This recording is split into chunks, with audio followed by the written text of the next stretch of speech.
நாய் வளர்ப்பினால் பெண் ஒருவருக்கு கல்லீரலில் உருவான கட்டியை அறுவை சிகிச்சை மூலம் அகற்றி விழுப்புரம் அரசு மருத்துவக் கல்லூரி மருத்துவர்கள் சாதனை படைத்துள்ளனர். திருக்கோவிலூர் அடுத்த எரலூர் கிராமத்தைச் சேர்ந்தவர் விருதாம்பாள். வீட்டில் நாய் வளர்த்து வந்த இவருக்கு அடிக்கடி வயிற்று வலி ஏற்பட்டுள்ளது. இந்நிலையில் வலி அதிகமானதால் முண்டியம்பாக்கம் அரசு மருத்துவக் கல்லூரி மருத்துவமனையில் அனுமதிக்கப்பட்டார். அவரை பரிசோதித்த மருத்துவர்கள் வயிற்றில் 5 கிலோ அளவிற்கு கட்டி இருந்ததை கண்டுபிடித்தனர். இதையடுத்து மருத்துவக் குழுவினர் கவனமாக செயல்பட்டு அறுவை சிகிச்சை மூலம் கட்டியை அகற்றினர். நாயிடமிருந்து பரவக்கூடிய எக்கினோகாக்கஸ் கிரினுலோசஸ் என்ற கிருமியால் இந்த கட்டி ஏற்படுவதாக மருத்துவர்கள் தெரிவித்துள்ளனர்.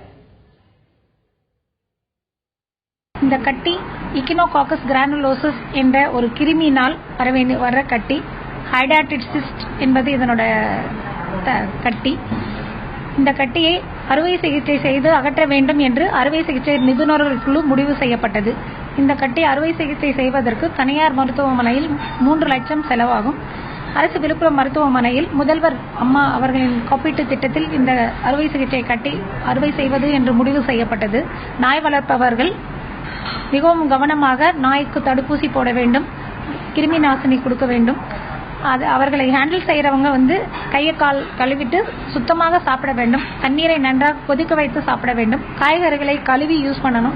இந்த மாதிரி எல்லாம் செஞ்சா இந்த வியாதி வராம தடுத்துக்கலாம். முண்டியம்பாக்கம் ஆஸ்பத்திரியில் நான் இல்லாத ஏழை பெனாசிரி போனா 3 லட்சம் 4 லட்சம் செலவாயிருக்கும்.